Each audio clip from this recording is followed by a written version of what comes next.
In this video, we're going to do a little bit more analysis of the greedy coloring algorithm. Specifically, we saw earlier that the chromatic number of a graph is less than or equal to the maximum degree plus 1, and we could actually see this just by analyzing the greedy coloring algorithm. So now our question is, when does the greedy coloring algorithm actually give us an optimal coloring, that is, uses the minimum possible number, and when does it do a really bad job? So let's start with the question, when is the algorithm perfect? And we can always color a graph perfectly by cheating. So let's cheat. Let's start with a coloring.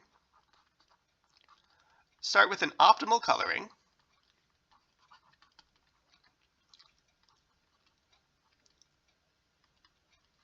And then sort the vertices. That's the word coloring, I promise. An optimal coloring. Then sort the vertices by color.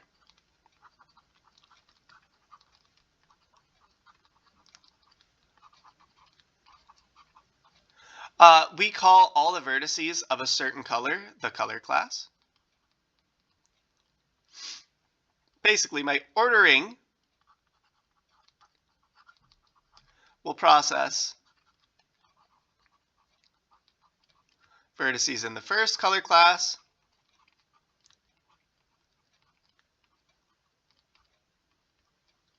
then the second, then the third,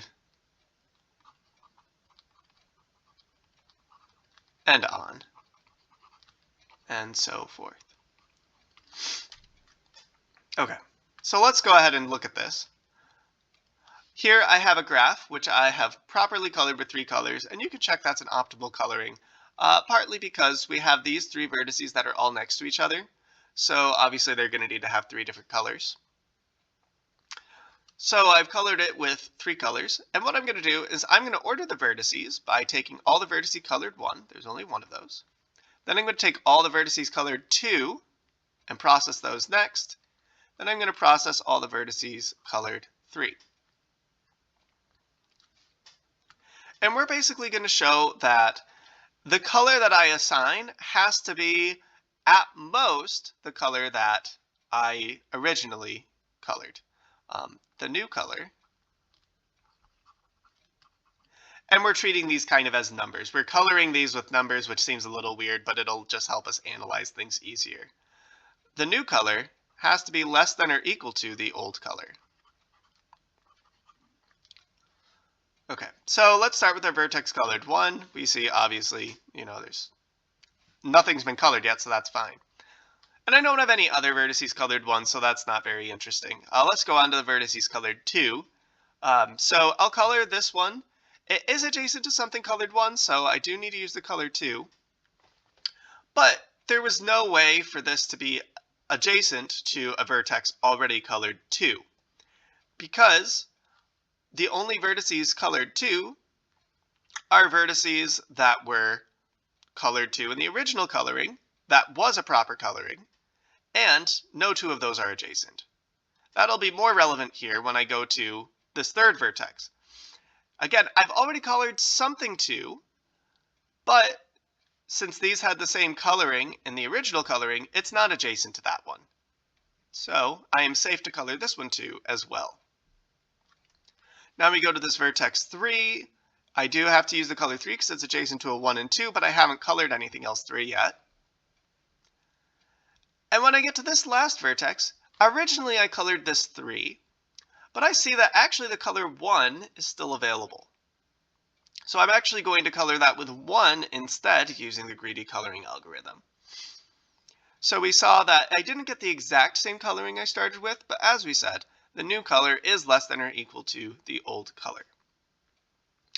And again, it's all because when I'm assigning a vertex a color, given its color class, so let's say it's originally in the color class 2, I know for certain that none of its neighbors have been colored 2 because none of its neighbors would have been in the same color class originally, and they wouldn't have been in the color class of vertices colored 2 originally. So this will always result in the new color being less than or equal to the old color. The coloring might be a little different, but not too different.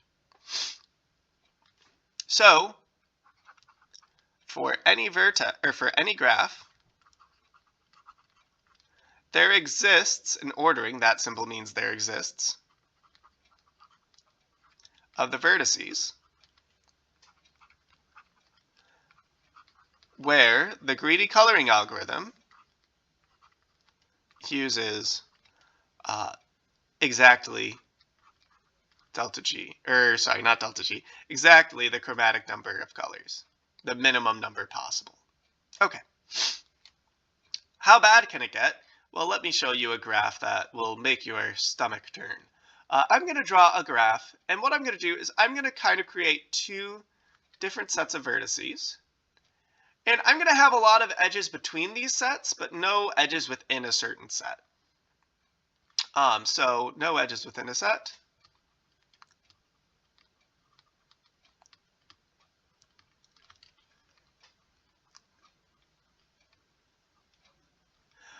When I have a graph like this, where I have two sets of vertices and no edges within a certain set, we call this a bipartite graph.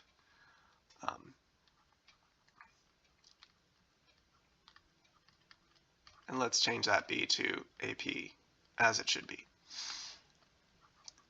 So that bi means I have two edges, or two sets, and then the partite is just saying I've kind of split it up into two parts. I don't know if that's the actual origin of the word, but you know, it's good enough for me.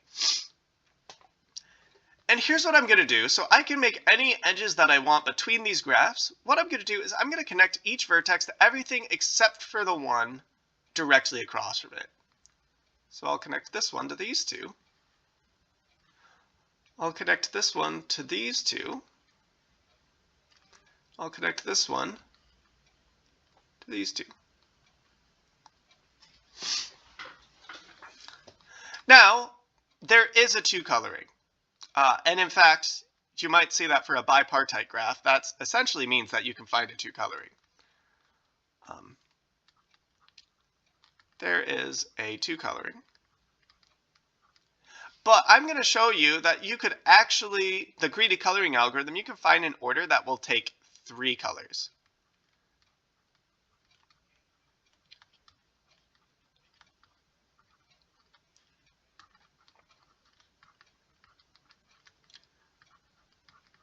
It takes delta G plus 1, which is three colors. First of all, what's that two coloring? I'll color this one in blue because it's all good. I could just take the vertices in each partite set and go down. So I could start by coloring, color this one because it's still free, color this one, and then color this two, then color this two, then color this two. And that would be a nice two coloring. As we saw, the reason we can find that nice two coloring is because we cheated. We already knew what the two coloring was, so I just basically chose my vertices to go in that order. Now we're going to choose a bad coloring. So I'm going to start with this vertex again. And now, instead of sticking with this vertex, I'm going to go to the one across from it. And since this isn't adjacent to the one I just colored, the color 1 is still available. So let's go ahead and use it. But now I get down to this vertex and I say, uh-oh, I've already used the color 1. So now I need to use the color 2 here. I go over here. I've already used the color 1 for this vertex up here. I will now need to use the color 2. And now here's where it gets tricky. This is already adjacent to something colored 1 and something colored 2. So now I'm going to have to color it 3. And this vertex is already adjacent to something colored 1 and something colored 2. So this will also need to be colored 3. In fact, this example, if you keep drawing this with more vertices in each part and construct the same graph where it's adjacent to everything in the other part except for the one directly across from it, you can basically get a two-colorable graph, a graph that you can color with just two colors because it's bipartite, but it will take however many colors as you have in each part of your vertices. So if I put 5 vertices in the first part, 5 in the second part, that would give me a graph that's two colorable, but given a certain bad ordering of the greedy coloring algorithm, it will assign 5 colors instead.